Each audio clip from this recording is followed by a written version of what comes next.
Now today is very important topic, that is content. Content delivery कैसे करना है, इस कंटेंट के ऊपर हम 7% एम्फेसिस ऑलरेडी हमने दे चुके हैं। अकॉर्डिंग टू रिसर्च 7% इंपॉर्टेंस हम कंटेंट को दे रहे हैं। लेकिन कंटेंट इज अ किंग। क्यों मैं ये कहना चाहता हूँ, content is a king if and only if the presenter या जो भाषण दे रहा है, जो सेशन दे रहा है, जो पब्लिक स्पीकिंग कर रहा है, उसका बॉडी लैंग्वेज और वोकल वैरायटी सपोर्टिव रोल में कंटेंट को अच्छी तरह से प्रेजेंट कर पाएगा।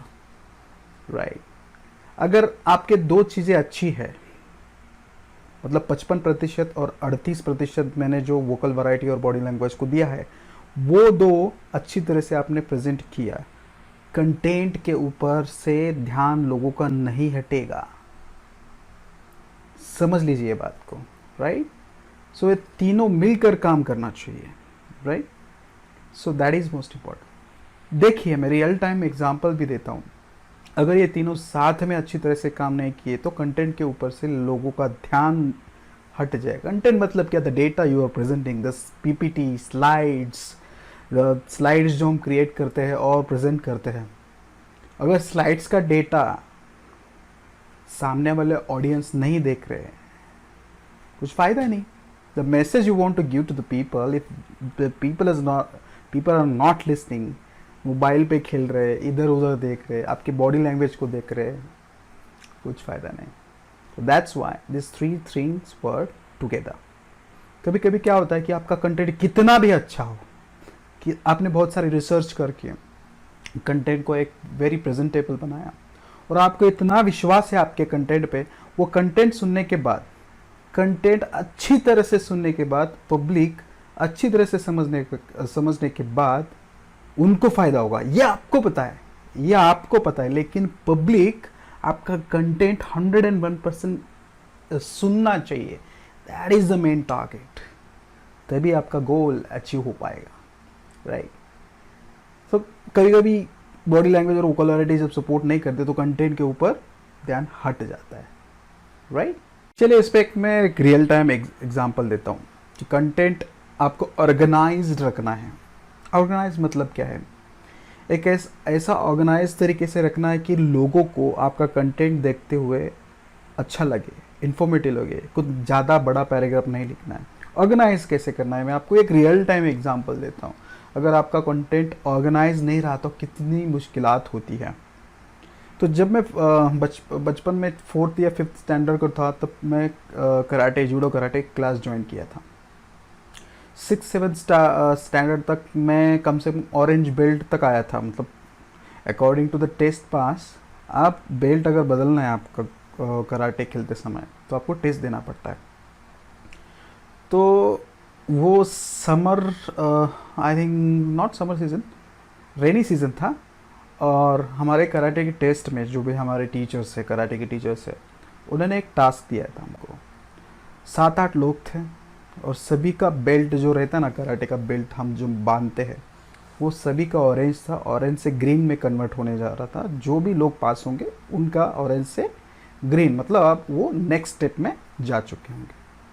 तो हुआ क्या, तो उन्होंने उनका पैटर्न, उनका एक ऑब्जर्व करने का तरीका हर एक स्टूडेंट का, कराटे स्टूडेंट का कुछ अलग रहता है।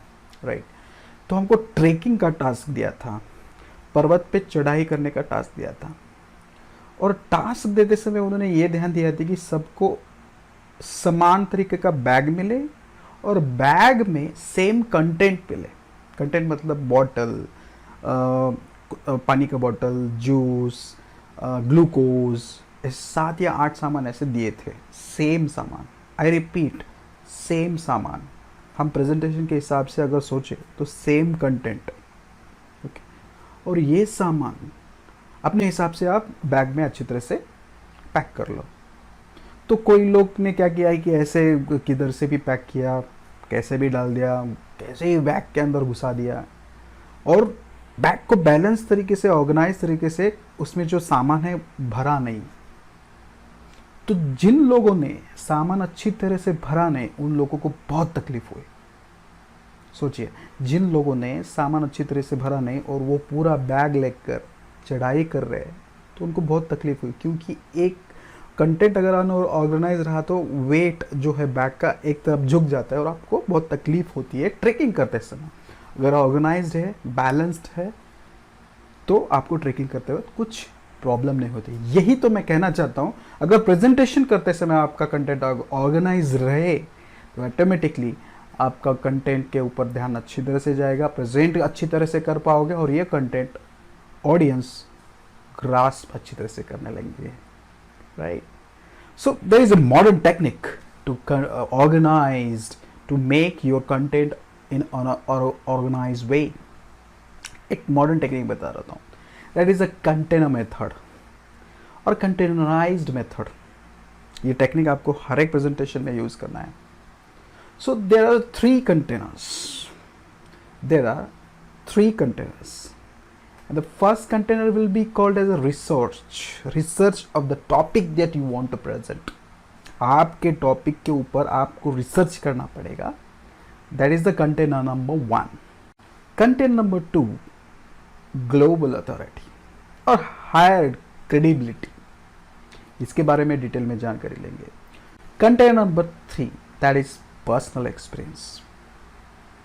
आप जो टॉपिक के ऊपर प्रेजेंटेशन दे रहे हो उसके ऊपर आपका पर्सनल एक्सपीरियंस क्या है, that is also important. Now we will see in the detail. तो हम डिटेल में देखेंगे कंटेंट। फर्स्ट कंटेनर में आपको क्या डालना है। First container of your presentation में रिसर्च करना है, आपके टॉपिक के बारे में रिसर्च करना है। लेट्स से आप हाउ टू बिल्ड इन और स्ट्रेंथन रिलेशनशिप टॉपिक के ऊपर अगर कंटेंट क्रिएट कर रहे हो, ऑर्गेनाइज कंटेंट क्रिएट कर रहे हो, तो गूगल पे अच्छी तरह से रिसर्च कीजिए, राइट? स्टैट्स रिसर्च कीजिए। रिसर्च करने के बाद अगर आपने स्टैट्स अच्छी तरह से रिसर्च किया, तो जब आप वो प्रेजेंट करेंगे एट द कंटेनर 1, तो लोग ये मान के चलेंगे कि ये जो आगे वाला बंदा है, आगे वाला आदमी है, आगे वाला प्रेजेंटर है, अच्छी तरह से स्टडी करके आया है, रिसर्च करके आया है। सो ऑटोमेटिकली आपके ऊपर उनका ट्रस्ट ज़्यादा जाता है। So make sure you have to make some research, add some pie charts, make some history of make some statements of history of that particular topic that you are building। मतलब relationship के ऊपर history से track record relationship का क्या है, अगर वो stats आप दिखाए तो it's beneficial, right? Second one, the second container में क्या है, ग्लोबल अथॉरिटी और हायर क्रेडिबिलिटी। इस रिलेशनशिप के ऊपर ध्यान दीजिए मैं क्या बोल रहा हूँ। सेकंड कंटेनर में क्या है, हायर क्रेडिबिलिटी और ग्लोबल अथॉरिटी। ग्लोबल अथॉरिटी का मतलब क्या है? ग्लोबल अथॉरिटी का मतलब क्या है, वो जो पीपल, जो सेलिब्रिटी है, जो बड़े साइंटिस्ट है, बड़े एंटरप्रेन्योर्स है, आपके टॉपिक के ऊपर आपने कुछ उन्होंने कुछ पिछले मतलब पास्ट में अगर कुछ बोला है, अगर आपके टॉपिक के ऊपर वो रिलेवेंट है, तो आपको ये पॉइंट आपके प्रेजेंटेशन या कंटेनर 2 में डालना होगा। Because people trust celebrity, people trust icons, people trust entrepreneurs, people trust politicians, good politician, right? So उनका अगर आपके टॉपिक के ऊपर, लेट्स से आप रिलेशनशिप के ऊपर टॉपिक बना रहे हो, अगर रिलेशनशिप के ऊपर सचिन तेंदुलकर ने पिछले 3-4 महीने पहले कुछ अच्छा सा कमेंट कर दिया है और वो कमेंट आपके प्रेजेंटेशन के हिसाब से बराबर सुटेबल है, तो वो कमेंट आप आपके प्रेजेंटेशन के कंटेनर 2 में डाल सकते हो। दैट मीन्स आप प्रूव करना चाहो कि ग्लोबल अथॉरिटी मतलब सेलिब्रिटी जो सचिन तेंदुलकर है, ये बात कह चुके हैं, जो मैं आपको प्रेजेंट कर रहा हूँ ये बात कह चुके हैं, और इससे क्या होता है, क्रेडिबिलिटी बढ़ जाती है आपकी, राइट? सोशल मीडिया पे क्रेडिबिलिटी बढ़ जाती है और आपके ऊपर और ज़्यादा ट्रस्ट करने लगेंगे लोग।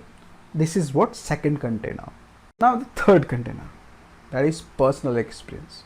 ये सबसे इंपॉर्टेंट है। आपके क्लाइंट, अगर आप प्रेजेंटेशन दे, अगर आप आपका कोई प्रोडक्ट आप सेल करना चाहो, कोई ऑनलाइन कोर्स सेल करना चाहोगे, या कोई प्रोडक्ट आप सेल करना चाहोगे या खाने का प्रोडक्ट आप अगर आप सेल करना चाहोगे, किसी भी सिचुएशन में पर्सनल एक्सपीरियंस ये सेक्शन के ऊपर बहुत ज़्यादा इम्पोर्टेंस दिया जाता है। अगर आप कोई भी नॉर्मल प्रेजेंटेशन कर रहे हो फ्री पे, तभी पर्सनल एक्सपीरियंस के ऊपर ज़्यादा इम्पोर्टेंस देना होगा। प्रोडक्ट सेल कर रहे हो तभी आपको पर्सनल एक्सपीरियंस पे ज़्यादा, अगर रिव्यू अच्छा आएगा प्रोडक्ट पे, अमेज़ोन में देखिए जिस प्रोडक्ट पे ज़्यादा से ज़्यादा रिव्यू आता है वो प्रोडक्ट लोग खरीदते हैं। That is personal experience, right. तो पर्सनल एक्सपीरियंस अगर अच्छा होगा आपका तो लोग आपसे प्रोडक्ट खरीदेंगे, आपके ऊपर ट्रस्ट करेंगे, जो भी आप बेचोगे लोगों को तो वो खरीदेंगे, right. The personal experience about your presentation topic should be included in the third container, right. तो आपको करना क्या है, आपको प्रैक्टिस कैसे करना, मैं आपको एक एग्जांपल देता हूँ। बेसलाइन वीडियो आपने बनाया था, आपने रेक्टिफाई किया, आपने बॉडी लैंग्वेज रेक्टिफाई किया, अच्छी तरह से प्रैक्टिस किया। उसके बाद आई कांटेक्ट अच्छी तरह से प्रैक्टिस किया, लेग मूवमेंट का अच्छी तरह से प्रैक्टिस किया। उसके बाद वोकल वैरायटीज़ का अच्छी तरह से प्रैक्टिस किया, उसमें से टोन अच्छी तरह से प्रैक्टिस किया, वॉल्यूम आपका वॉल्यूम के अच्छी तरह से प्रैक्टिस किया, स्पीड ऑफ टॉकिंग अच्छी तरह से प्रैक्टिस किया। So body language vocal variety के साथ आपने कंटेंट भी ऑर्गेनाइज तरीके से क्रिएट किया। नाउ आप क्या करते हो, आप क्या कर सकते हो, देखिए अब मैं एक्सरसाइज आपको बताना जा रहा हूँ which is very important. Create a simple baseline video, right? Baseline video along with, you have to create this 3 container, fit the information in this 3 container. Psychologically 3 container में आप जब इंफॉर्मेशन डालते हो तो ये बहुत इंपॉर्टेंट है, और सेशन के स्टार्ट में ही आपको बताना है क्लाइंट को या ऑडियंस को कि मैं आपको ये 3 इम्पॉर्टेंट टेक्निक के बारे में बता रहा हूँ, या 3 इम्पॉर्टेंट ट्रिक्स या टिप्स देने जा रहा हूँ, राइट। तो वो कंटेनर, वो 3 टिप्स के लिए लोग राजी होंगे, right. That is most important thing. और आपका कंटेंट ऑर्गेनाइज रहेगा, आपका बॉडी लैंग्वेज अच्छा रहेगा, आपका वोकल वैरायटी अच्छी रहेगी, तो आपका प्रेजेंटेशन बहुत स्मूथ तरीके से होगा। Trust me, it's a proven, it's a brainstormed session already done with for creation of this course. तो आप ट्रस्ट कीजिए और एक्सरसाइज कीजिए जो मैंने अपने वीडियो सीरीज में आपको बताया। तो इस वीडियो में आपको क्या करना है, 3 कंटेनर्स रेडी करने हैं about your topic. For example, how to build a strength relationship, इस टॉपिक के ऊपर इस 3 कंटेनर में इंफॉर्मेशन डालना है। स्लाइड्स क्रिएट करो, कुछ भी करो, लिखो, मन में आपके कंटेनर क्रिएट करो 3 कंटेनर। अगर आप स्लाइड्स के अलावा बोल सकते हो तो मन में ही 3 कंटेनर क्रिएट करो और डिलीवर करो कंटेंट या डिलीवर करो प्रेजेंटेशन, राइट। और ये इसका आप बेसलाइन वीडियो बनाइए from starting to content delivery, right. That's enough for this video. आपको कंटेंट क्रिएशन में या कंटेनराइजेशन में अगर कुछ मतलब कंटेंट डिलीवरी में अगर कुछ प्रॉब्लम हो तो आप मुझे कांटेक्ट कर सकते हो। That's enough for this video. We'll meet in the next video. Until then, I'm signing out. Thank you very much.